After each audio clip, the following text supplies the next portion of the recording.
मेरी गहरी खामोशी में सन्नाटा भी है और शोर भी है। मेरी गहरी खामोशी में सन्नाटा भी है और शोर भी है, और तूने ठीक से देखा ही नहीं। तूने ठीक से देखा ही नहीं, इन आँखों में कुछ और भी है। ये बात बालक तुमसे मैथ्स बोलना चाह रही है। ये बात मैथ्स बोलना चाह रही है कि यार जितना बुक में लिखा हुआ है, अगर उसे तुम ठीक से देखते जाओ, घूर घूर कर देखो, यानी बढ़िया से समझते जाओ, तो यार जितना तुम चैप्टर को समझ रहे थे उससे बियॉन्ड भी बहुत कुछ था। और वही जो बियॉन्ड जो तुम्हारा प्रीवियस नॉलेज था, अगर अच्छे से नहीं समझ के चल रहे थे, उससे और भी ट्विस्ट करके जो बियॉन्ड नॉलेज वाले क्वेश्चंस बनाए जा सकते हैं, वही आजकल बालक बनाया जा रहा है सीबीएसई बोर्ड के द्वारा। यानी कि उन बच्चों के लिए ये बहुत बढ़िया हो जा रहा है जो बच्चे समझ करके पढ़ते हैं। ज़्यादातर बच्चे थ्योरम्स के प्रूफ से भागते हैं। अगर थ्योरम के प्रूफ को अच्छे से ना समझोगे तो यार फिर बात तो वही हो जाएगी कि तूने ठीक से देखा ही नहीं, इन आँखों में कुछ और भी है। थ्योरम के प्रूफ को अच्छे से समझोगे, फिर अलग अलग टाइप के प्रॉब्लम मॉडल्स को करोगे। जब प्रॉब्लम्स अलग अलग टाइप के करोगे, माइंड में कॉन्सेप्ट अच्छे से होगा, तो फिर बोर्ड कितना भी क्वेश्चन को घुमाए तुम उसे ईजिली कर पाओगे बालक, है कि नहीं है। तो यार प्रूफ से ना भागो, प्रूफ जरूर देखो। जो भी थ्योरम है उसका प्रूफ, कॉन्सेप्ट पहले अच्छे से समझ में आना चाहिए कि थ्योरम कहना क्या चाह रहा है, उसका प्रूफ अच्छे से समझना बहुत ही ज़रूरी है। और फिर यार धीरे धीरे जो है एक एक बात तुम्हारा क्लियर होगा। और अगर कंबाइन करके भी चैप्टर से क्वेश्चन आएगा, जैसे ट्रिगो ट्रायंगल मिला करके क्वेश्चन आ जाए, सर्कल ट्रिगो मिला करके क्वेश्चन आ जाए, सर्कल ट्रायंगल मिला करके क्वेश्चन आ जाए, तो तुम्हारे लिए कोई फ़र्क नहीं पड़ेगा, क्योंकि तुम एक एक बात जानते हो। तो यार आज का हमारा लक्ष्य ये है कि हम लोग यार सिमिलरिटी का कॉन्सेप्ट समझेंगे, थ्योरम्स का प्रूफ देखेंगे, और इम्पॉर्टेंट क्वेश्चंस भी आज हम लोग करने जा रहे हैं। मज़ा आने वाला है, एक एक बात को समझेंगे। सबसे पहले हम लोग समझेंगे कि सिमिलरिटी बोलते किसको है। दिख रहा है तुम्हें अच्छे से? सिमिलरिटी बोलते किसको है बालक? बड़ा इजी बात है। देखो, दो ट्रायंगल को हम लोग सिमिलर बोलेंगे if there is corresponding angle are equal. If there corresponding angle है ना, इसको बालक हम हटा देते हैं, ये जो चीज़ है ना ये नहीं रहना चाहिए। If there corresponding angle are equal and there corresponding sides are proportional. मतलब क्या हुआ कि दो ट्रायंगल जो है, दो ट्रायंगल, उसको हम लोग सिमिलर बोल सकते हैं अगर उसका कोरोस्पॉन्डिंग एंगल इक्वल हो। जैसे यहाँ पर दो ट्रायंगल हम लिए हुए हैं बालक, ये दोनों ट्रायंगल में अगर, ध्यान से सुनना, अगर इफ़ एंगल ए जो है ये इक्वल हो एंगल डी के, ए के कोरोस्पॉन्डिंग डी दिख रहा है यहाँ पर, तो ए डी के अगर इक्वल हो, है ना, एंगल बी जो है बाबू ये इक्वल हो एंगल ई के, एंगल बी जो है ये एंगल ई के इक्वल हो, एंगल सी जो हो, एंगल सी जो है बालक ये अगर एफ के इक्वल हो, है ना, एफ के इक्वल हो, तो यहाँ से एक बात आया कि उसका कोरोस्पॉन्डिंग एंगल जो है बालक वो इक्वल है। मतलब अगर ये है तो, अगर ये है तो, मतलब दो ट्रायंगल था, दो ट्रायंगल था, दोनों का कोरोस्पॉन्डिंग एंगल अगर इक्वल हो, एंड और एक बात होना चाहिए, क्या बात होना चाहिए कि उसका जो कोरोस्पॉन्डिंग साइड है वो प्रोपोर्शनल होना चाहिए। कोरोस्पॉन्डिंग साइड प्रोपोर्शनल होने का मतलब बड़ा सिंपल है कि इसका जैसे ए बी है, इसका रेशियो अगर डी के साथ ले, मतलब ए बी बाई डी कर ले, ठीक ना। ए सी जो है, ए सी इसके डी एफ के साथ रेशियो ले ले, ए सी जो है इसका डी एफ के साथ रेशियो ले ले, है ना, ए सी बाई डी एफ कर ले, जो भी इसका लेंथ है वो बाई इसका लेंथ कर ले, और एक बच गया, इसको क्यों छोड़े, इसको भी ले लेते हैं, B C by E F का रेशियो ले ले। ध्यान से सुनना बालक, A B by D E, A C by D F, B C by E F, B C by E F, अगर ये तीनों, अगर ये बालक तीनों इक्वल आ जाता है, इक्वल आ जाता है, तो बोलेंगे ये कोरोस्पॉन्डिंग साइड्स आर प्रोपोर्शनल। अगर ये इक्वल आ जाता है, ये तीनों बात अगर इक्वल आ जाता है, तो बोलेंगे कोरोस्पॉन्डिंग साइड्स आर प्रोपोर्शनल।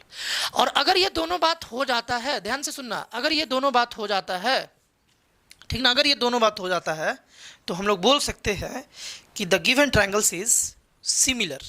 दोनों ट्रायंगल क्या है, सिमिलर है, और दोनों ट्रायंगल के बीच में हम लोग एक ऐसा सिंबल लगा सकते हैं। इस सिंबल से हम लोग समझते हैं बालक सिमिलर है।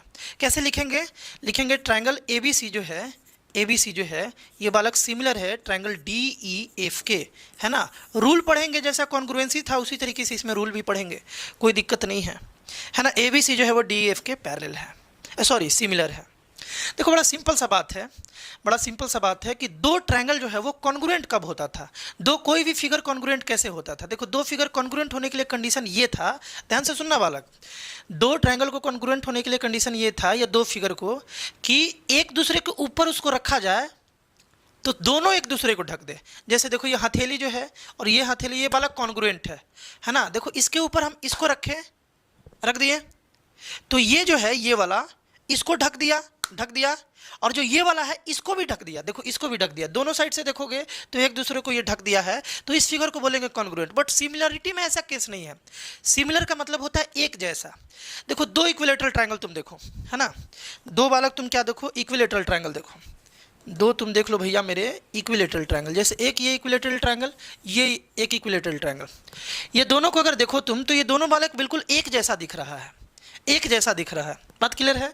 दो सर्कल को देखो, दो सर्कल को देखो बालक, ये सर्कल देखो और ये एक सर्कल देखो, ये बिल्कुल दोनों एक जैसा दिख रहा है। तो सिंपल बात है कि दो फिगर अगर एक जैसा दिखे तो उसको सिमिलर बोलते हैं। और सिमिलरिटी के लिए कंडीशन क्या है, सिमिलरिटी के लिए कंडीशन बस ये है, ये 6 कंडीशन तुमको, 6 नहीं बोलेंगे 4 ही बोलेंगे, 4 कंडीशन तुमको क्लियर होना चाहिए। अगर ये मतलब कोरोस्पॉन्डिंग एंगल के इक्वल हो और कोरोस्पॉन्डिंग साइड्स प्रोपोर्शनल मिल जाए तो वो पक्का है कि दोनों ट्रायंगल सिमिलर हो जाएगा। और इसके उल्टा वाला भी बात सही है कि अगर तुमको क्वेश्चन में बोल दिया कि दो ट्रायंगल सिमिलर है तो इसका मतलब ये है कि ये डेटा तुमको वो अपने आप दे दिया, इसका तुम यूज कर सकते हो, है ना। जैसे मान लो कि ये एक ट्रायंगल है, सुनना ध्यान से, ये एक ट्रायंगल है और ये एक ट्रायंगल है, बोल दिया गया कि ये सिमिलर है। जैसे ही बोल दिया गया ये सिमिलर है और ये 50 दे दिया गया और तुमसे ये पूछा गया तो ये अपने आप 50 हो जाएगा, क्योंकि सिमिलर है अगर ट्रायंगल तो उसका corresponding angle must be equal. बात क्लियर है, यहाँ तक बात क्लियर है। तो सिमिलरिटी के लिए ये कंडीशन बस जरूरी होना चाहिए। धीरे धीरे जब हम लोग आगे बढ़े, सिमिलरिटी जब पहली बार चैप्टर बना, इसके बाद धीरे धीरे हम लोग आगे बढ़े तो हम लोग को आइडिया लगा कि इतना सारा चेक करने का जरूरत नहीं है, इससे थोड़ा कम भी चेक कर सकते हैं। थ्योरम्स अभी हम लोग प्रूफ करेंगे, इससे थोड़ा सा कम चेक करके भी डायरेक्ट ट्रायंगल को सिमिलर बोला जा सकता है। क्या पता चला कि ये तो बात है कि सिमिलर ट्रायंगल में इतना बात होता है, लेकिन बाद में ये पता चला कि अगर हम प्रोपोर्शनलिटी को ना चेक करें, केवल हम इक्वल एंगल को चेक कर ले, जो कोरोस्पॉन्डिंग एंगल है उसको, उसके इक्वालिटी को चेक कर ले, तो भी अपना ट्रायंगल जो है वो सिमिलर हो जाता है। मतलब कि चेक करने का जरूरत इतना सारा नहीं है, बस इसको चेक कर लो तो अपने आप सिमिलर हो गया। और जब सिमिलर हो गया तो ये पूरा डेटा अपने आप मिल गया। अभी बताए थे कि सिमिलर का मतलब ये होता है ये पूरा डेटा तुम्हारे पास है। यहाँ तक बात क्लियर है। तो क्या क्या बात शॉर्टकट मिला हम लोगों को, इतना बात चेक करने का जरूरत नहीं है। शॉर्टकट तरीके से कैसे हम लोग चेक कर सकते हैं दो ट्रायंगल सिमिलर है, उसी के बारे में डिस्कस करेंगे। लेकिन उससे पहले एक बड़ा ही इंपॉर्टेंट ऑब्जेक्टिव आता है बोर्ड एग्जाम में, उसको ध्यान से सुन लो और तुम समझ सकते हो बहुत इजीली।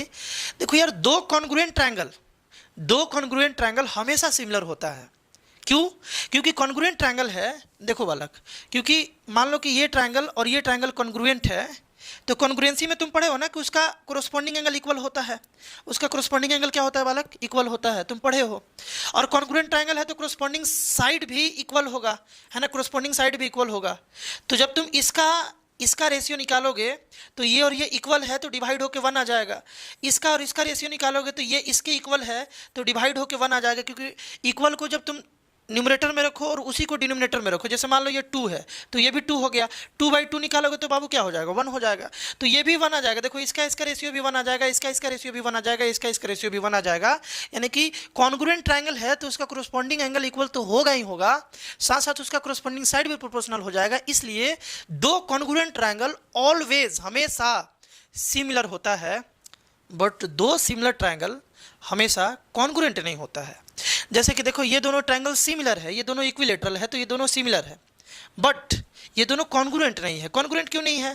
क्योंकि इसको इस पर रखे तो इसको तो ये ढक देगा, बट इसको इस पर रखेंगे तो ये बेचारा इसको ढक नहीं पाएगा। डेट्स वाई ये both triangles are not similar, not congruent, but they are similar. बात क्लियर है ना?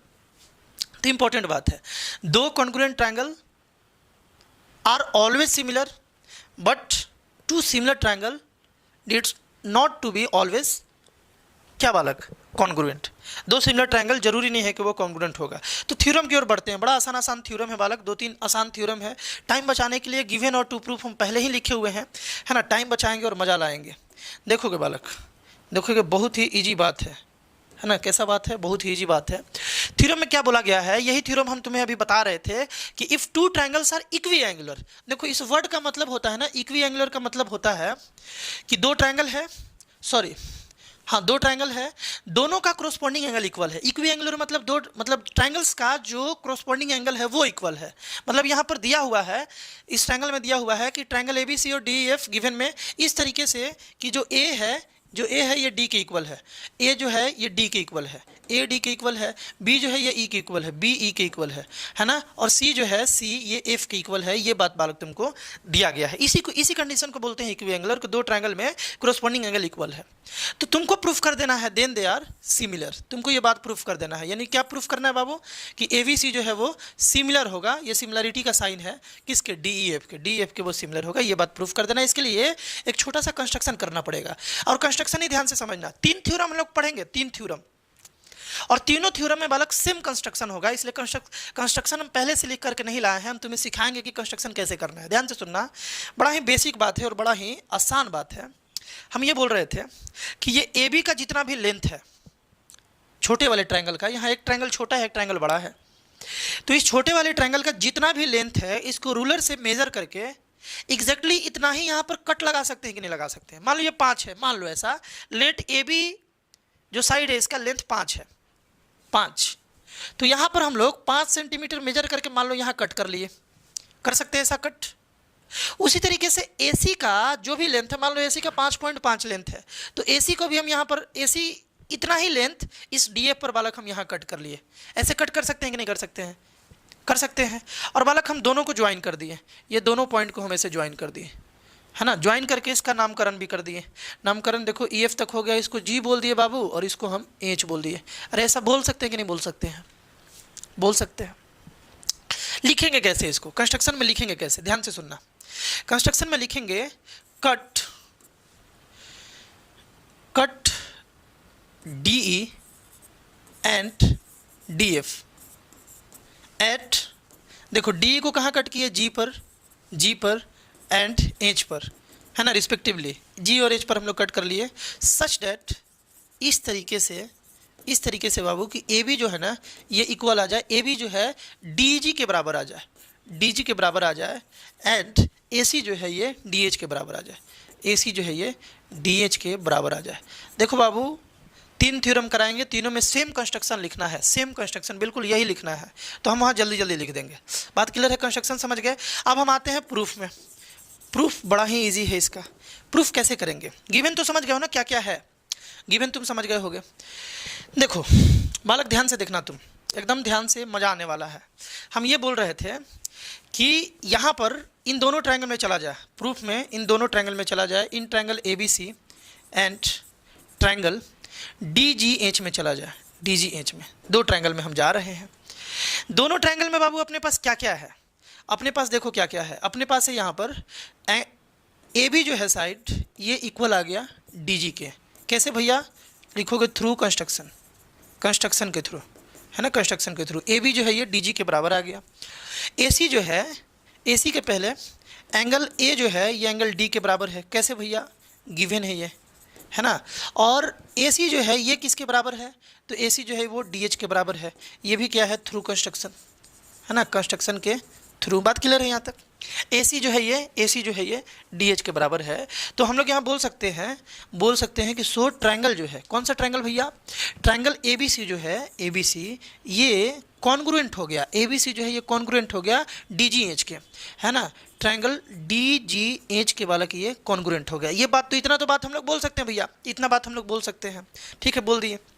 अब जैसे ही देखो ये बात आया, बाई क्या? By SAS, side angle side. देखो साइड एंगल और साइड एंगल साइड से ये कॉन्ग्रुएंट हो गया, दोनों ट्रायंगल कॉन्ग्रुएंट हो गया। इसके बाद हम लोग बोल सकते हैं कि ये जो B है बाबू G के बराबर आ गया, है ना। एंगल B जो है लिखेंगे सो एंगल B जो है एंगल G के बराबर आ गया, एंगल जी के बराबर, और एंगल सी जो है एंगल एच के बराबर आ गया, एंगल सी जो है एंगल एच के बराबर आ गया, बाई क्या, by C P C T, by C P C T. बोलो कोई दिक्कत बालक? सी जो है ये एच के बराबर आ गया, एच के बराबर आ गया by C P C T. बात क्लियर है ना? ये एंगल बराबर आ गया। देखो ध्यान से सुनना है, यहाँ हम शॉर्ट में लिखवा रहे हैं, ध्यान से सुनना, कुछ इंपॉर्टेंट रिजल्ट है।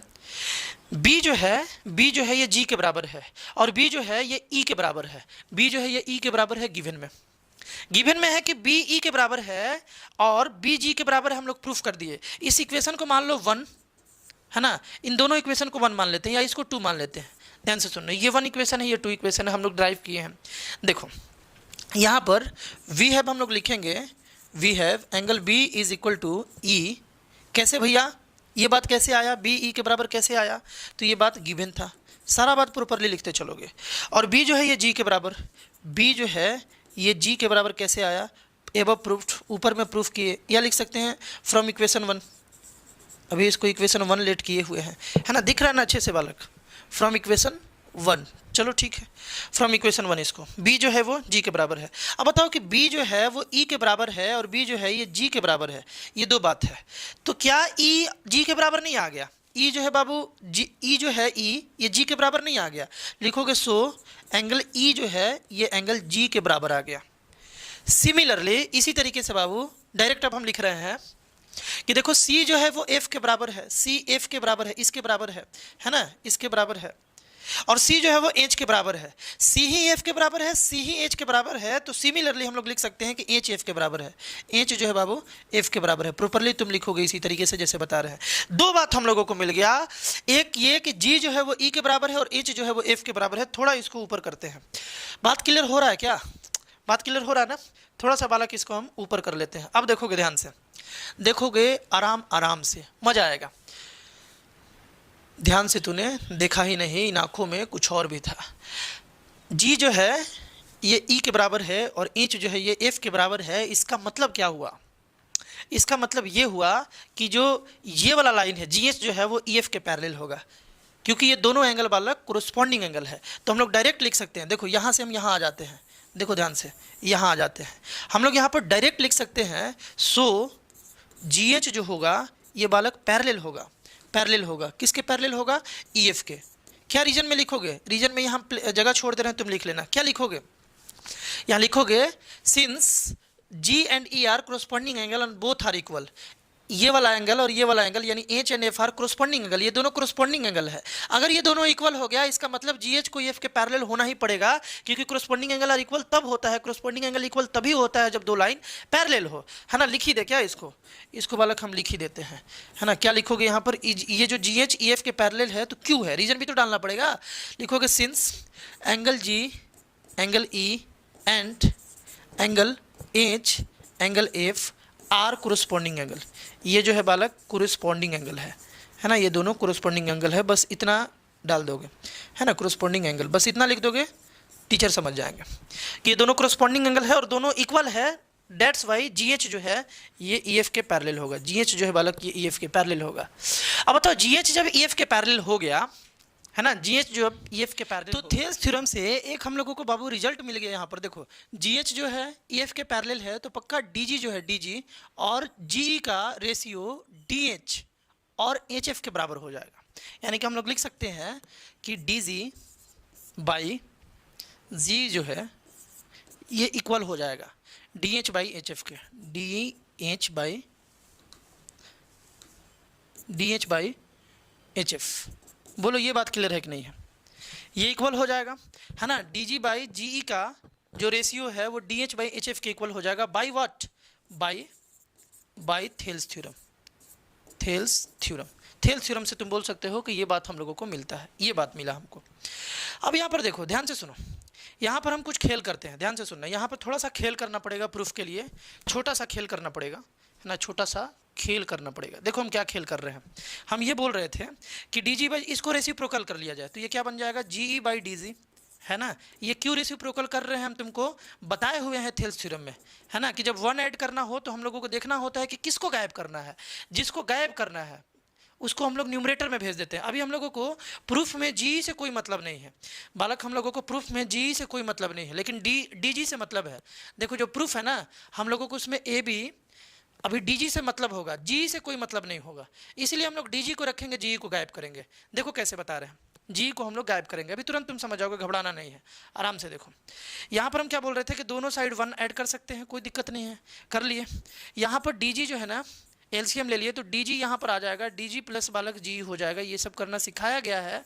यहाँ से D H, H F plus D H आ जाएगा, H F plus D H. अब बताओ डी जी प्लस जी क्या होगा, फिगर में देखो तो डी जी प्लस जी क्या होगा, डी लिख सकते हैं क्या, डी हो जाएगा, दिख रहा ना अच्छे से, देखो डी जी प्लस जी डी हो जाएगा, उसी तरीके से D H plus H F D F हो जाएगा, यानी डी और डी एफ हम लोग यहाँ लिख सकते हैं, है ना। यहाँ पर क्या लिख सकते हैं बालक, इसके जगह पर डी ई लिख सकते हैं, डी बाई डी जी हो गया, है ना। और यहाँ पर हम लोग क्या लिख सकते हैं, एच एफ और डी एच क्या हो जाएगा, डी एफ हो जाएगा बालक, है ना, D F by D H लिख सकते हैं, ये बात तो ठीक है। अच्छा इसको एक बार और रेसिप्रोकल कर लिया जाए, है ना, इसको रेसिप्रोकल कर लिया जाए, इसको रेसिप्रोकल करेंगे तो यहाँ से क्या आ जाएगा बाबू, डी जी बाई, देखो डी जी बाई डी हो जाएगा, डी जी बाई डी, ये इक्वल आ गया, इसको उल्टा कर दो, D H by D F आ गया। रेसिप्रोकल तुम जब चाहे तब कर सकते हो नीट के अनुसार, डी एच को ऊपर कर दिया और क्या आ गया बालक, डी एफ आ गया, है ना, डी एच ऊपर डी एफ, इधर भी डी जी ऊपर चला गया, डी नीचे आ गया, रेसिप्रोकल कर सकते हैं नीट के अनुसार, कोई दिक्कत नहीं है। अब देखो यहाँ से देखो, यहाँ से ध्यान से देखोगे, है ना, यहाँ से बाबू ध्यान से देखोगे, ये बात आ गया कि डी जो है D G by D D H by D F के बराबर आ गया, और डी जी देखो क्या है, डी जी बाई डी, देखो ध्यान से, डी जी बाई डी जो है, डी जी बाई डी जो है ये D H by D F के बराबर आ गया। तुम एक बात बताओ कि अगर हम डी जी को रिप्लेस कर दे ए बी से तो क्या दिक्कत है, डी जी और ए बी तो बराबर है, डी जी और ए बी तो बराबर है भैया, है ना, डी जी और ए बी जो है बालक ये बराबर है ना, डी जी और ए बी अगर बराबर है तो डी जी को हम रिप्लेस कर सकते हैं ए बी से। उसी तरीके से यहाँ, उसी तरीके से जो डी एच है, ध्यान से देखो, उसी तरीके से जो ये डी एच है इसको रिप्लेस कर देंगे ए सी से, वही यहाँ हम काम करेंगे, है ना, वही यहाँ हम काम करेंगे बालक। देखो डी जी को रिप्लेस कर दिए ए बी से, है ना, तो हम लोग क्या लिखेंगे, यहाँ लिखें, देखो हम यहाँ लिखते हैं, डी जी को रिप्लेस कर दिए बालक ए बी से, तो ए बी बाई डी हो गया, A B by D is equal to, D H को रिप्लेस किससे करना था, देख लो, डी एच को रिप्लेस बाबू, डी एच को रिप्लेस करना था ए सी से, क्योंकि डी एच ए सी के बराबर था, है ना, डी एच जो है वो ए सी के बराबर था, तो डी एच की जगह पर ए सी लिख देंगे, ए सी बाई डी एफ हो गया, ये बात आ गया, ये बात आ गया। देखो जो प्रूफ करना है लगभग वैसा आ रहा है, लगभग वैसा आ रहा है। क्या क्या प्रूफ करना था हम लोगों को, ये प्रूफ करना था हम लोगों को बालक कि एंगल तो इक्वल दिया हुआ था और इसे सिमिलर प्रूफ करना था कि ये दोनों ट्रायंगल सिमिलर है ना। ये दोनों ट्रायंगल सिमिलर कब होगा, जब इसका साइड प्रोपोर्शनल होगा। तो अभी अभी हम लोग क्या देखे, अभी अभी बाबू हम लोग क्या देखे कि ए बी बाई डी का value A C by D F के बराबर हम लोग प्रूफ कर दिए। देखो तो प्रूफ किए कि नहीं किए, ए बी बाई डी जो है A C by D F के बराबर आ गया। बस इतना लिखने के बाद अब तुमको प्रूफ में क्या लिखना हम बता रहे हैं, ध्यान से सुनो। इतना बस लिखने के बाद तुमको प्रूफ में क्या लिखना है एकदम ध्यान से समझो। इतना लिख लिए, अब इसके बाद बस सिंपल सा बात लिखना है कि सिमिलरली, इसी तरीके से, सिमिलरली बिल्कुल इसी तरीके से वी कैन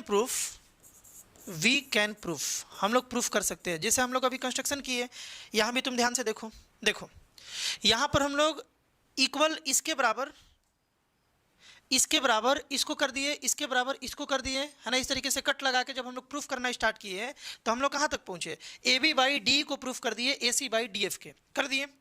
अगर हम यहाँ से ऐसे कट कर ले, ध्यान से देखो, ऐसे कट कर ले, इस कटिंग को छोड़ करके ऐसे कट कर ले, इसके बराबर ये कट कर ले और इसके बराबर ये कट कर ले। अगर ऐसा हम कट कर लेते हैं, मान लो ऐसा हम कट कर लेते हैं, तो वैसे केस में हम क्या प्रूफ कर देंगे कि A C by D F is equal to E F by B C. इसी तरीके से बालक हम लोग प्रूफ इसे भी कर सकते हैं, लेकिन बार बार करने का जरूरत नहीं तो 2-3 पन्ना में यही चल जाएगा, लंबा है ना। तो यहाँ पर हम लोग मोदी जी ऐसा अधिकार दिए हैं, तुम घबराओ मत। यहाँ पर हम लोग ऐसा कर सकते हैं कि सिमिलरली वी कैन प्रूफ, है ना। एक तो प्रूफ कर दिए A B by D is equal to A C by D F, similarly we can proof A C by D F is equal to A C by D F, A C by D F is equal to हम लोग बोल सकते हैं B C by E F, B C by E F. लेट कर लो इसको equation 1, इसको इक्वेशन 2, है ना। सिमिलरली ये भी प्रूफ कर सकते हैं, ये तो हो ही गया। अब हम लोग लिख सकते हैं फ्रॉम 1 and 2, फ्रॉम 1 and 2, 1 और 2 से अगर देखा जाए, है ना, इक्वेशन 1 और 2 से देखा जाए तो A B by A B by D जो है ये बराबर आ गया A C by D F के, और ये किसके बराबर था, B C by E F के, यानी कि B C by E F के।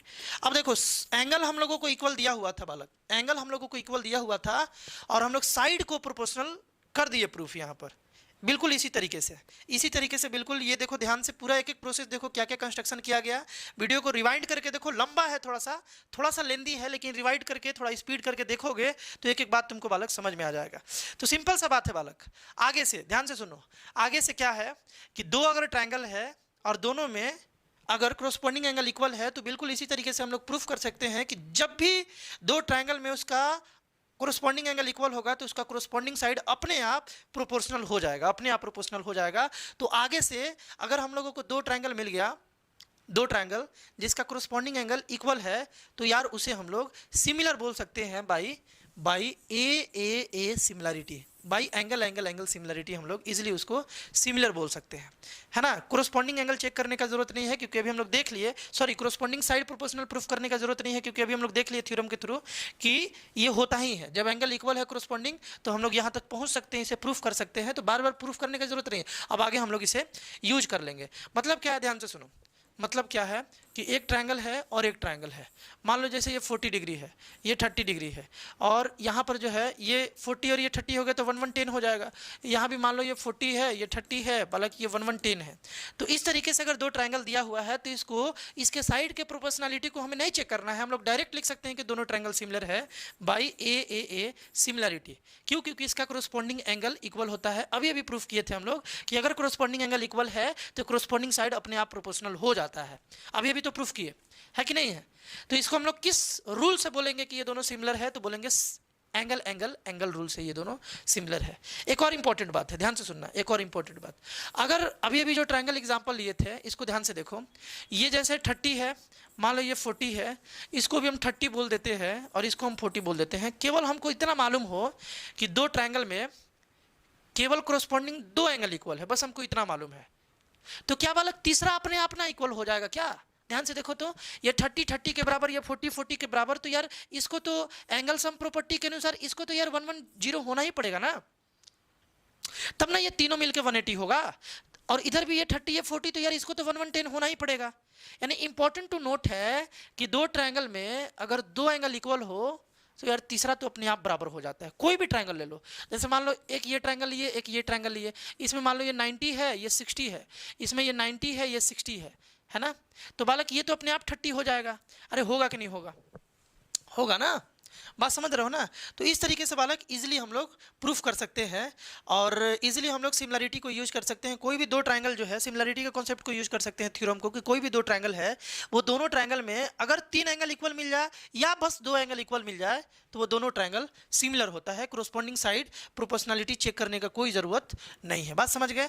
तो इस थ्योरम को अच्छे से नोट्स बनाना, इसके प्रूफ को देखना, कमेंट करना कि क्या बात इसमें तुमको समझ में नहीं आया। बिल्कुल आराम से समझाया गया। इसी तरीके से बालक ये जो थ्योरम है, इसी तरीके से इसे ध्यान से देखो, आसान बात है। कंस्ट्रक्शन हम वही वाला लिखना था, पहले ही बताया थे कि जो कंस्ट्रक्शन उसमें किए थे वही करना था, इसीलिए इसमें हम कॉपी कर दिए। कुछ देखो थ्योरम ये है और जो हमें प्रूफ करना है, जल्दी से इसे बस प्रूफ कर लिया जाए। एक और थ्योरम है, इसी टाइप से प्रूफ होगा तो वो हम तुम्हें होमवर्क दे देंगे, बस इसे हम लोग समझ लेते हैं। एस क्राइटेरिया क्या होता है, यानी कि देखो क्वेश्चन में ये बोला है कि if the corresponding side of two triangle are proportional, दो ट्रायंगल का कोरोस्पोंडिंग साइड अगर प्रोपोर्शनल हो तब वो सिमिलर होगा। ये बात हम लोगों को प्रूफ करना बड़ा इजी बात है। मतलब गिवन में क्या है कि दो ट्रायंगल ए बी सी और डी एफ जिसमें साइड प्रोपोर्शनल है। साइड प्रोपोर्शनल होने का मतलब ए बी बाई डी जो है बाबू, A C by D F के बराबर है और B C by E F के बराबर है। ये बात गिवन है, ये बात गिवन है, बात क्लियर है।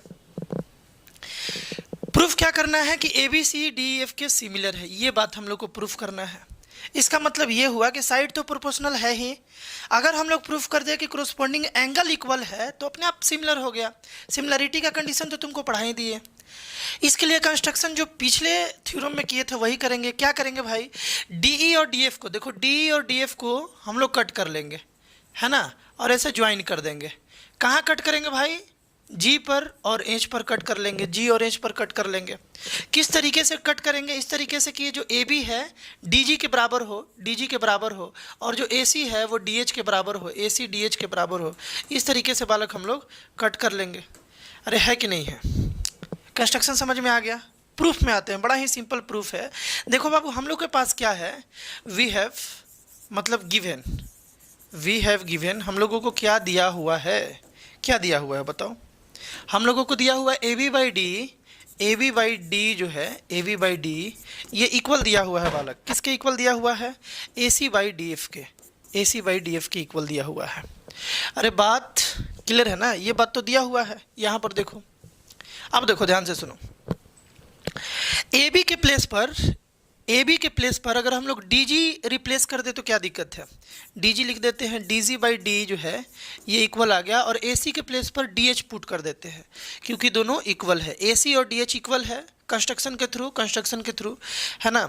बाई क्या हो जाएगा? D H by D F हो जाएगा, D H by D F हो जाएगा, है ना। क्या लिखोगे? थ्रू कंस्ट्रक्शन, है ना, थ्रू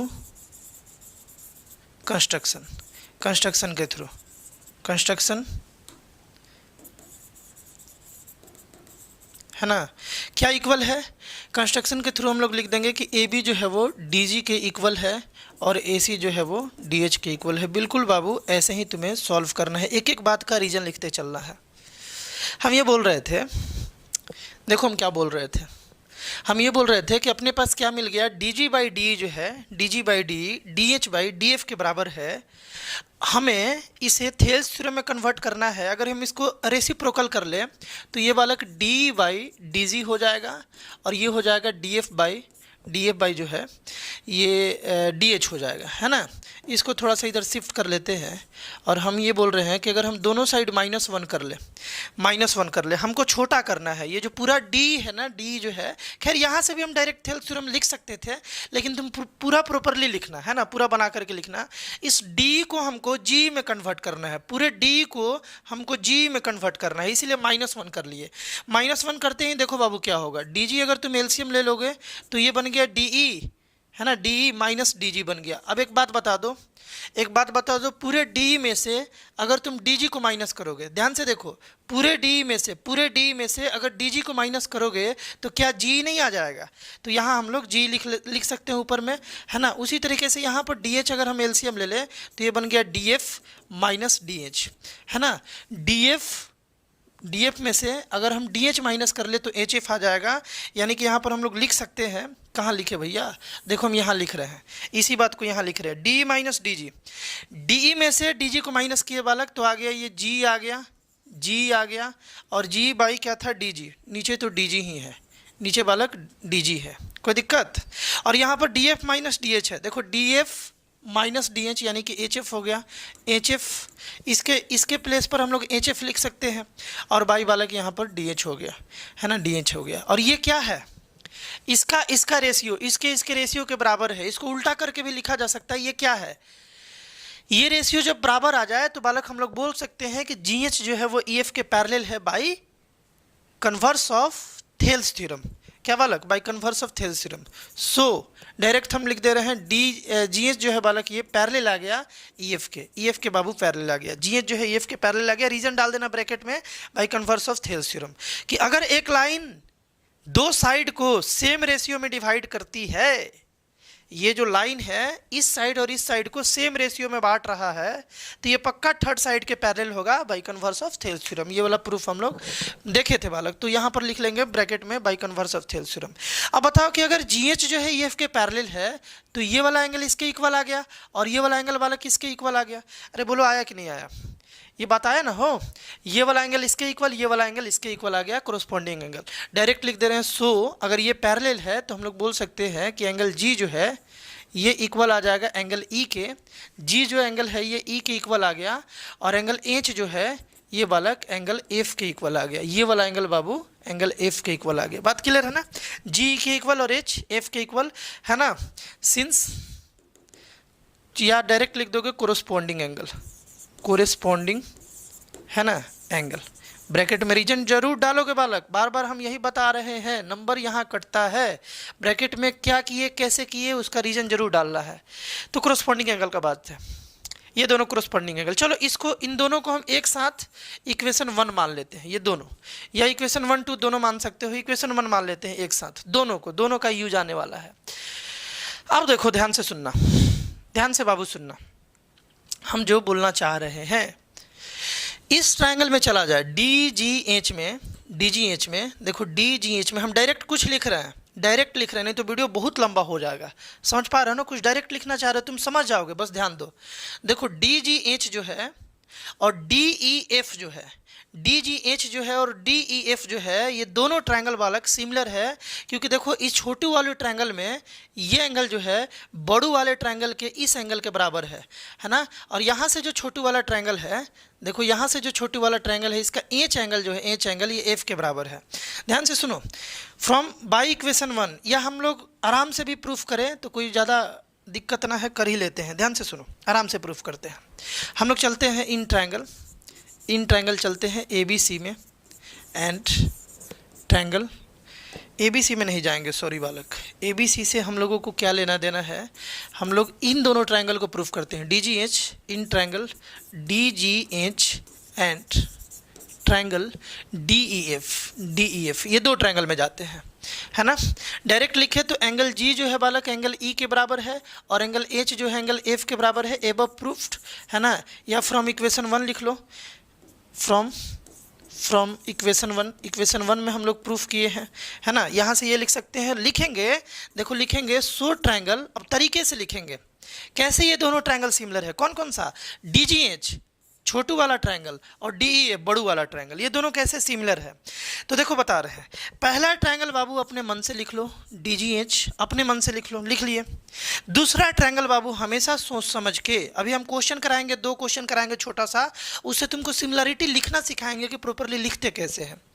यहाँ पर DGH पहला ट्रायंगल अपने मन से, दूसरा ट्रायंगल सोच समझ के हम ये बोल रहे थे कि यहाँ पर बाबू GE के इक्वल है, ध्यान से सुनना, GE के इक्वल है, तो G का पोजीशन बीच में है तो E का भी पोजीशन बीच में, दूसरे वाले ट्रायंगल में E का पोजीशन बीच में। देखो H F के बराबर है, H लास्ट में तो इसमें भी F लास्ट में, GE के बराबर था तो बीच में H लास्ट में, F के बराबर था तो लास्ट में F आ गया, EF लिख लिए, बच गया D, बड़ू वाले ट्रायंगल का D लिख लिए।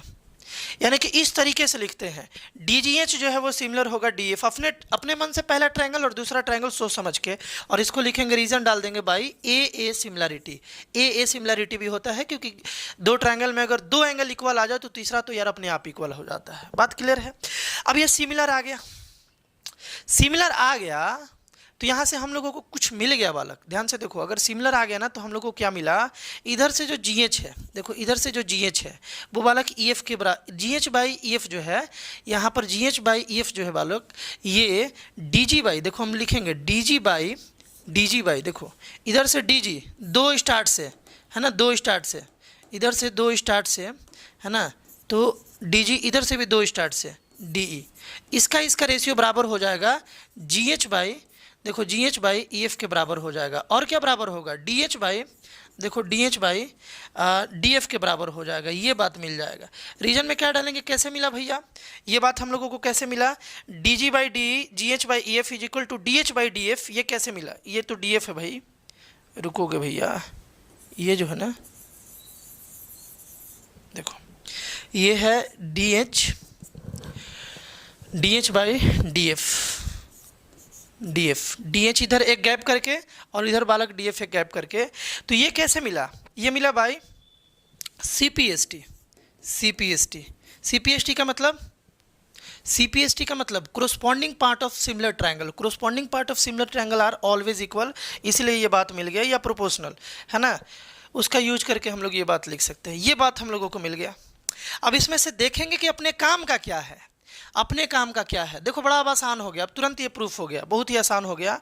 इसमें से अपने काम वाला चीज़ को निकाल लेंगे और इजीली हम लोग प्रूफ कर लेंगे। देखो अपने काम का क्या है, हम ये बोल रहे थे, ध्यान से सुनना बालक, हम ये बोल रहे थे कि इस पूरे से हमको मतलब नहीं है, हम लोग केवल इसको उठाया जाए, इसको हम उठा रहे हैं, बस इसको उठा रहे हैं। वी हैव क्या है, देखो DG बाई, यहाँ आ जा रहे हैं बालक, देखो DG बाई डी जो है ये बराबर है GH/EF के। ये बात बराबर है। एक बात बता दो, DG के जगह पर हम लोग AB तो पुट कर ही सकते हैं। DG के जगह पर AB कैसे पुट करेंगे बताओ? AB कैसे पुट करेंगे? क्योंकि दोनों इक्वल था, है ना, तो हम लोग यहाँ पुट कर लेंगे। AB/D जो है, AB/D बाबू ये इक्वल आ गया, AB/D जो है ये इक्वल आ गया GH/EF के इक्वल आ गया। बात क्लियर है? यहाँ तक तो समझ में आ रहा होगा। यहाँ और एक देखो, बड़ा आसान बात है। AB/D एक और चीज़ के इक्वल है, BC/EF के भी इक्वल है। देखो AB/D जो है BC/EF के भी इक्वल है ना, तो ये भी लिख लेंगे। ऑल्सो इसको मान लो इक्वेशन 2, है ना, और लिखो ऑल्सो वी हैव, हम लोगों के पास है AB/D जो है, AB/D ये इक्वल है BC/EF के। ये कैसे भैया? थ्रू गिवन, है ना, गिवन, या डायरेक्ट थ्रू भी लिखने का ज़रूरत नहीं है, सिंपली लिख दो ये गिवन है। ये मतलब क्वेश्चन में ही बोला था कि साइड प्रोपोर्शनल है, तो ये बात तो है ही गिवन। तो ये बालक थर्ड हो गया। अब इक्वेशन 2 और थर्ड को देखो, तो 2 और थर्ड को देखो, ये बात समझ में आ रहा है ना? AB/D BC/EF के गिवन था, इक्वल था। देखो ये बोला था कि AB/D BC/EF के बराबर है, इसी का हम यूज कर रहे हैं। बात क्लियर है? इसी का यूज कर रहे हैं। अब एक बात बताओ, देखो यहाँ से AB/D इसके बराबर है, AB/D इसके बराबर है कि नहीं है? ये दोनों बराबर है AB/D के बराबर, AB/D के बराबर ये भी, AB/D के बराबर ये भी। तो पक्का है कि ये दोनों आपस में इक्वल होगा, क्योंकि दोनों सेम ही चीज का वैल्यू है, सेम ही चीज के बराबर है ना। तो लिखेंगे हम यहाँ, देखो लिखेंगे बचवा, फ्रॉम 2 and 3 इक्वेशन 2 और 3 से वी हैव व्हाट बताओ बालक? GH/EF जो है, GH/EF जो है ये बाबू इक्वल आ गया BC/EF के। ये बात आ गया। बताओ EF कट गया तो क्या आ गया अपने पास? GH = BC आ गया। GH = BC आते ही तो गजबे हो गया। ध्यान से देखो, GH जो है ये BC के बराबर आ गया बाबू। GH जो है BC के बराबर आ गया। GH BC के बराबर आ गया, और यही बात हम लोग प्रूफ कर दिए। GH जो है BC के बराबर आ गया। अब ये जैसे ही आए बालक, ये तो गजबे हो गया। कैसे गजबे हो गया? एकदम ध्यान से सुनना।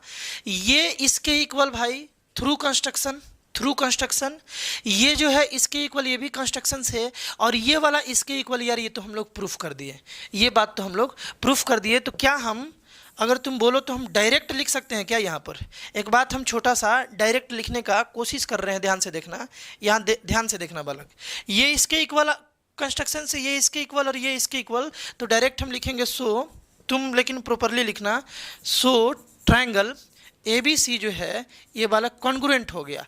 ट्रायंगल किसके? ABC जो है ये कॉन्ग्रुएंट हो गया DGH के। कैसे कॉन्ग्रुएंट हो गया बालक?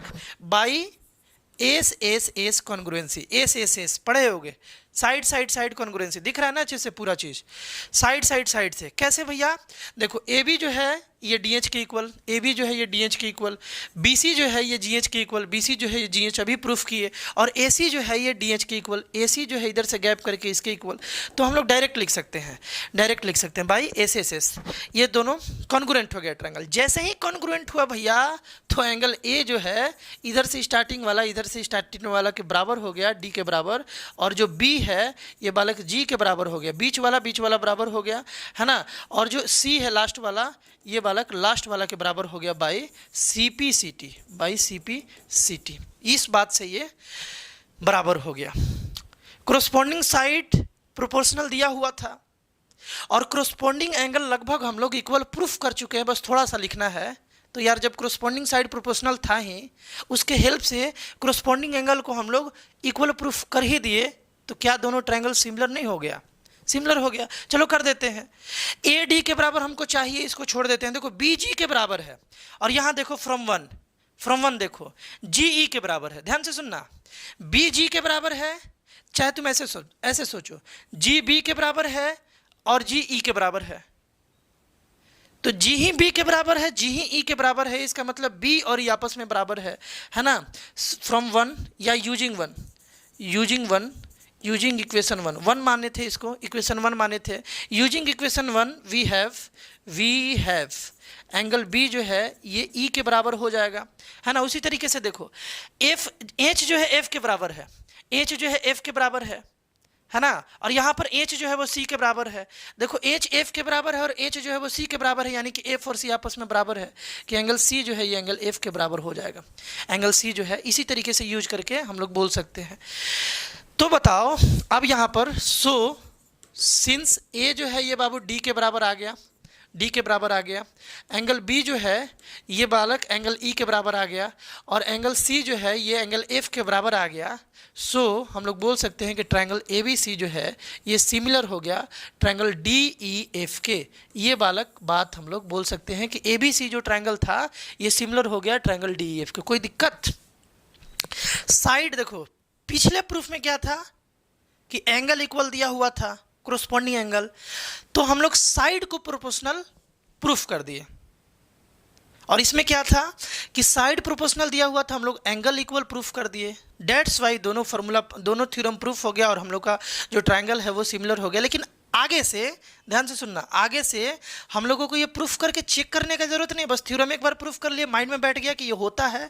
कहने का मतलब ये है कि अगर एक ट्रायंगल है और एक ट्रायंगल मतलब दो ट्रायंगल है और ये मान लो ए बी सी है और ये मान लो पी क्यू आर है, मान लो ऐसा, और तुमको अगर मालूम चल गया कि ए बी, ध्यान से सुनना, अगर तुमको मालूम चल गया कि A B by P Q जो है ये बराबर है B C by Q R के और ये बराबर है A C by P R के, अगर ये मालूम चल गया, ये मालूम चल गया, इसका मतलब क्या है कि उसका साइड प्रोपोर्शनल है, वो दोनों ट्रायंगल का साइड प्रोपोर्शनल है। अगर ये बात मालूम चल गया तो यार अब एंगल इक्वल प्रूफ करने का जरूरत नहीं है, बस हम लोग अब समझ गए थ्योरम के थ्रू कि अगर साइड प्रोपोर्शनल है तो एंगल इक्वल आ ही जाता है, और साइड भी प्रोपोर्शनल और एंगल इक्वल जब हो गया दोनों, तो ये दोनों ट्रायंगल बालक सिमिलर है। तो इतना भी मिल गया तो हम लोग डायरेक्ट लिख सकते हैं कि ये दोनों ट्रायंगल सिमिलर है, लेकिन रीजन डालेंगे by S S S, side side side proportionality, है ना, sorry side side side similarity, ये दोनों ट्रायंगल सिमिलर है। इसी तरीके से अगर कोरोस्पोंडिंग एंगल इक्वल दे दे तो हमको अब साइड प्रोपोर्शनल प्रूफ करने का जरूरत नहीं है, वो तो हम प्रूफ कर ही लिए, माइंड में बैठ गया कि एंगल अगर कोरोस्पोंडिंग एंगल इक्वल है तो कोरोस्पोंडिंग साइड प्रोपोर्शनल होगा ही होगा। तो बस हमको अगर कोरोस्पोंडिंग एंगल इक्वल मिल जाए तो सिंपली हम डायरेक्ट लिख सकते हैं कि वो दोनों ट्रायंगल सिमिलर है बाई ए सिमिलरिटी, इतना ही आसान है। अब ये जो है बालक, ये जो थ्योरम है इसको हम समझाते हैं, प्रूफ अब नहीं कराएंगे क्योंकि आसान हो गया। जो तुम दो थ्योरम का प्रूफ देखे बिल्कुल उसी तरीके से इसका भी प्रूफ है, बहुत ही आसान है। फिर भी अगर ना बन पाए तो कमेंट करना, हम इसका एक सेपरेट वीडियो बना देंगे, इस वीडियो में इसको भी प्रूफ कराएंगे तो ये वीडियो बहुत लंबा हो जाएगा, मज़ा नहीं आएगा। फिर बात समझ रहे हो ना। तो इसको तुम पहले स्ट्रगल करो, खुद से ट्राई करना, थोड़ा बुक का भी हेल्प ले सकते हो, वैसे तुमको बुक का हेल्प लेने का ज़रूरत नहीं पड़ेगा, कंस्ट्रक्शन बिल्कुल सेम लिख दिए हैं, वही होगा जो पिछले दो प्रूफ में किए हैं, है ना। उसी तरीके से ट्राई करना तुम भी प्रूफ करने का। हम बता देते हैं इसमें दिया क्या हुआ है। इस बार ये दिया हुआ है बालक कि if in two triangles one pair of corresponding side are proportional and the included angle are equal, included angle are equal, है ना, ये मेन बात है। Then the two triangle are similar, कहने का मतलब ये है कि अगर दो ट्रायंगल में किसी दो साइड का रेशियो इक्वल दिया है, यानी दो साइड अगर प्रोपोर्शनल है, जैसे यहाँ पर क्या दिया हुआ है, देखो क्या दिया हुआ है, ए बी बाई डी जो है, ए बी बाई डी, ये बालक ए बी बाई डी जो है ये इक्वल दे दिया है A C by D F A, C C by D F के, यानी दो साइड के रेशियो को इक्वल कर दिया है।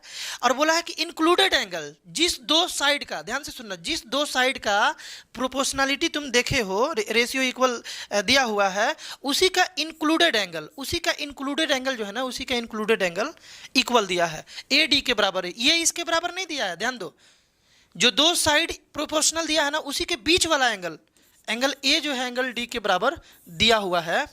तो ऐसे केस में भी ये दोनों ट्रायंगल सिमिलर हो जाता है। ऐसे केस में भी मतलब अगर दो ट्रायंगल में दो साइड का प्रोपोर्शनलिटी दिया हो और दोनों के बीच का एंगल इक्वल दिया हो, फिर भी वो दोनों ट्रायंगल सिमिलर हो जाता है। और इस टाइप के सिमिलरिटी को बोलते हैं S A S, side angle side.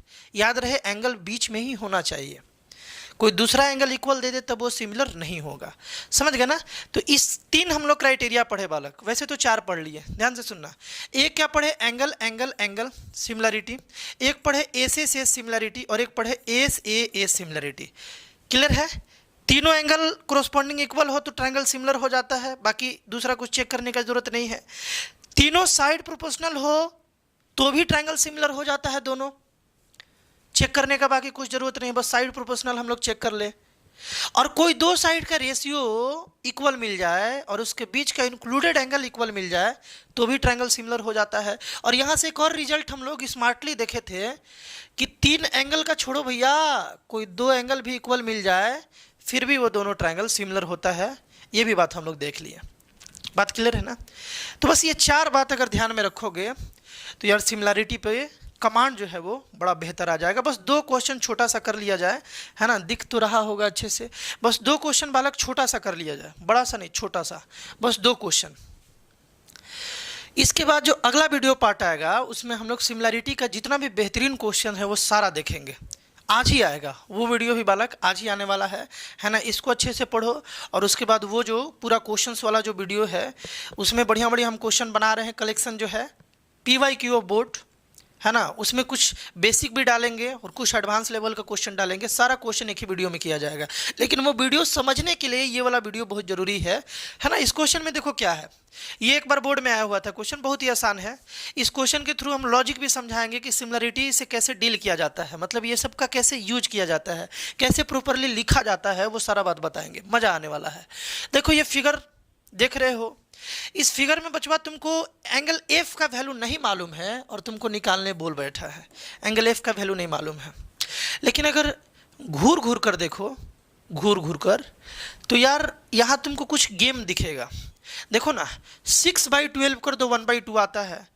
3√3/6√3 कर दो, देखो 3√3/6√3 कर दो, ये दोनों कैंसिल, ये दोनों कैंसिल, 1/2 आ गया। इससे रेशियो ले लो 1/2 आ गया, इसको रेशियो ले लो 1/2 आ गया। मतलब कि बाबू यहाँ पर कोरस्पॉन्डिंग साइड प्रोपोर्शनल दिया हुआ है। मतलब क्या है? मतलब क्या है? हियर वी हैव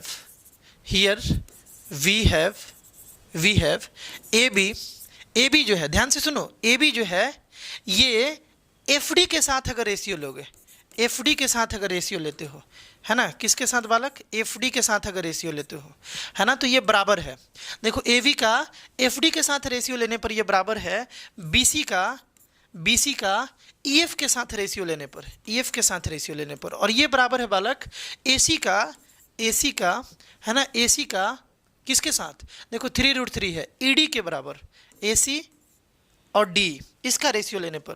सिंस देखो AB का वैल्यू पुट कर दो, AB का वैल्यू यहाँ पुट कर दो 3.8 और FD का वैल्यू पुट कर दो 7.6 इज इक्वल टू BC का वैल्यू 6 और EF का वैल्यू 12 और इधर से AC का वैल्यू 3√3 और यहाँ पर ED का वैल्यू बालक 6√3। देखो ये कट गया, ये कट गया, ये कट गया, ये कट गया, 1/2 आ गया। इसका मतलब ये बात दिया हुआ है, ये बात यहाँ पर है कि साइड का रेशियो इस तरीके से बराबर है।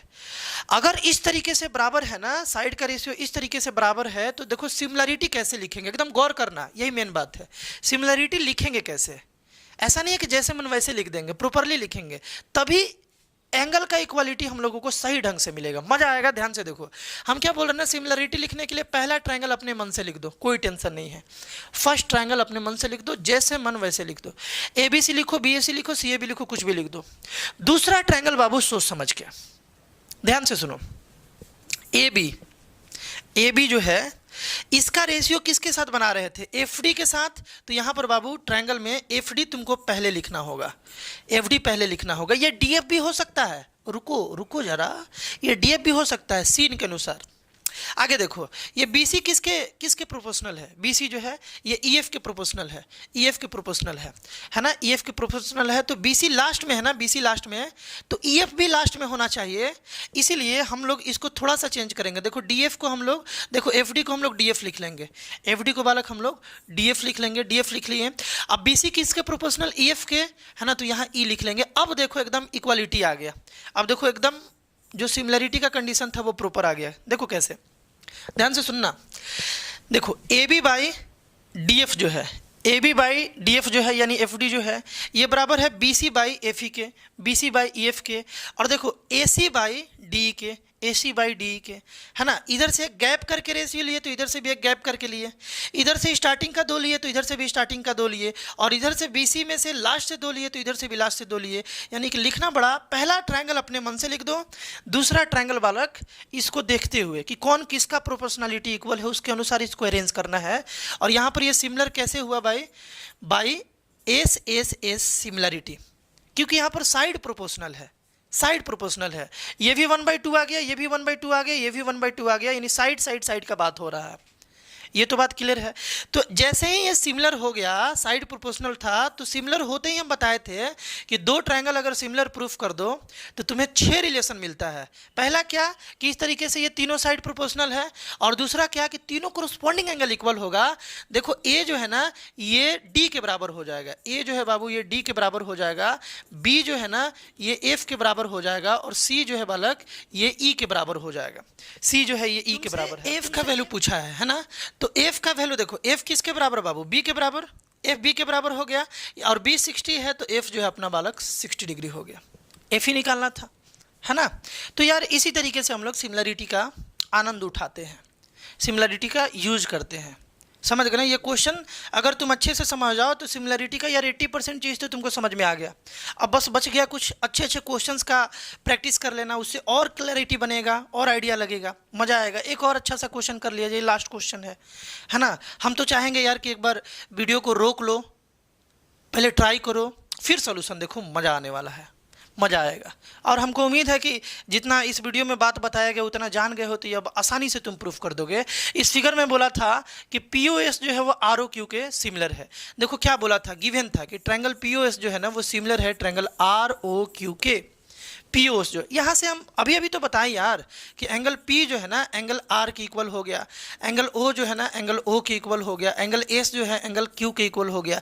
जैसे ही तुमको 2 ट्रायंगल सिमिलर दे दिया तो तुमको 6 बात मिल गया।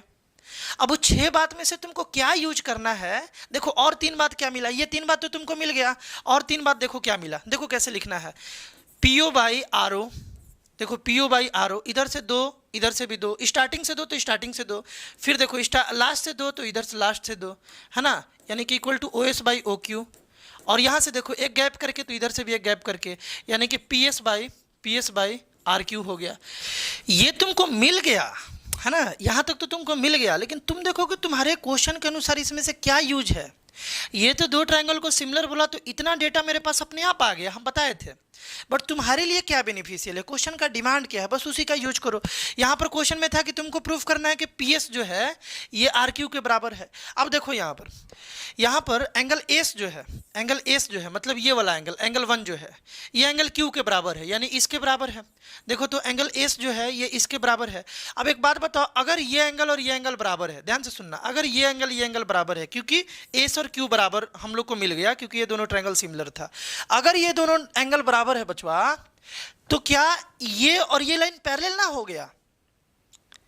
अल्टरनेट इंटीरियर एंगल तुम पढ़े होगे। देखो ये दोनों लाइन पैरेलल है और ये ट्रांसवर्सल है, तभी तो ये दोनों बराबर है ना। लिखोगे since S is equal to Q, बस एक को उठाओ ना, एक ही से प्रूफ हो जाएगा। Means angle 1 is equal to angle 2, angle 1 is equal to angle 2, but these are ऐसे ही लिखोगे, but these are alternate interior angle. Alternate बढ़िया से ना दिख रहा हो तो बोल दे रहे हैं alternate interior angle when PS parallel RQ and SQ is transversal, है ना, ट्रांसवर्सल। बात समझ गए, इस तरीके से समझोगे। लास्ट में लिखोगे PS जो है बालक, PS जो है ये पैरेलल हो जाएगा RQ के, है ना। एक बार तुमको रिवाइंड कर दे, ये सब 9th का बात है, छोटा सा बात जल्दी से रिवाइज करा देते हैं कि ये लाइन और ये लाइन पैरेलल है और ये ट्रांसवर्सल है, तो ये एंगल इक्वल है, ये एंगल इक्वल है, ये जितना भी रिलेशन तुम पढ़े थे हम पढ़ा दिए। अगर कोई बच्चे भूल गए हैं उन चीज़ों को तो बेसिक ज्योमेट्री में ये बात सारा पढ़ाया गया है, जाकर के वहाँ पढ़ सकते हो, ईजिली समझ सकते हो। तो हम क्या बोल रहे थे कि 2 लाइन पैरेलल हो और 1 लाइन ट्रांसवर्सल हो, तो जितना तुमको रिलेशन इक्वल मिलता है ना, वो सारा में से किसी एक को भी इक्वल अगर तुम प्रूफ कर दो, कोई एक भी रिलेशन शो कर दो, तो अपने आप दोनों लाइन पैरेलल हो जाएगा, अपने आप दोनों लाइन। यानी कि पैरेलल लाइन, जैसे देखो ये अपने पास मान लो 2 लाइन है, ये 2 लाइन है, इसको पैरेलल प्रूफ करना है, तो तुम अगर ये वाला एंगल प्रूफ कर दिए तो ये दोनों पैरेलल हो गया, या तुम ये वाला एंगल इक्वल प्रूफ कर दिए तो ये पैरेलल हो गया, है ना। अगर ये दोनों, ये देखो ये एंगल इक्वल है, इसका मतलब अल्टरनेट इंटीरियर एंगल इक्वल है, और अल्टरनेट इंटीरियर एंगल केवल पैरेलल लाइन केस में ही इक्वल होता है। दैट्स वाई ये दोनों लाइन बालक पैरेलल होना ही होना है। बात समझ गए ना। तो यही बालक यहाँ पर हम लोग यूज किए हैं, है ना, कि एस क्यू के इक्वल 1 2 के इक्वल, और ये दोनों एंगल यार अल्टरनेट इंटीरियर एंगल है, अल्टरनेट इंटीरियर एंगल इक्वल भी मिल गया। इसका मतलब क्या है कि पी एस जो है क्यू आर के बराबर ही होगा, सॉरी पैरेलल ही होगा, है ना। ये दोनों अल्टरनेट इंटीरियर एंगल है और ये दोनों इक्वल भी है। अगर अल्टरनेट इंटीरियर एंगल इक्वल हो जाता है तो जो साइड है उसको पैरेलल होना ही पड़ता है। That's why P S is equal parallel to Q R. कोई दिक्कत? तो यार इसी तरीके से हम लोग डील करेंगे अगले वाले वीडियो पार्ट में भी क्वेश्चन। अगले वाले वीडियो पार्ट में भी बालक हम लोग इसी तरीके से क्वेश्चन से डील कर रहे होंगे। ये वीडियो काफ़ी इंपॉर्टेंट है, प्रूफ जानना काफ़ी इंपॉर्टेंट है। थर्ड वाला प्रूफ हम छोड़े हैं, उसको तुम प्रूफ करके कमेंट करोगे तुमसे हुआ कि नहीं हुआ, हम बताएंगे। फिर अगर नहीं होगा तो उसके लिए एक सेपरेट वीडियो बनाएंगे। और अगले वीडियो पार्ट में सारा PYQ डालेंगे बालक, इंपॉर्टेंट क्वेश्चन सिमिलरिटी से क्या क्या अभी तक आया हुआ है, जहाँ पर बच्चे ज़्यादा स्ट्रगल करते हैं, वही सब हम क्वेश्चन डालने वाले हैं। मज़ा आने वाला है ना। तो खैर यार जाने का तो मन नहीं करता है, लेकिन क्या करें, फिर दोबारा आना है तो अभी तो जाना पड़ेगा, है ना। तो मुस्कुराते हुए चलते हैं, है ना, ग्रो करते रहें, क्योंकि आप ही फ्यूचर है, आप ही बालक फ्यूचर है। और इसी तरीके से मुस्कुराते हुए ग्रो करें। दुखी आदमी कभी ग्रो नहीं कर सकता है। पढ़े तो पूरा उत्साह से पढ़े, पूरे शिद्दत से पढ़े, पूरे मन से पढ़े, मस्ती के साथ पढ़े। मिलते हैं बालक हम लोग नेक्स्ट वीडियो में। बाय।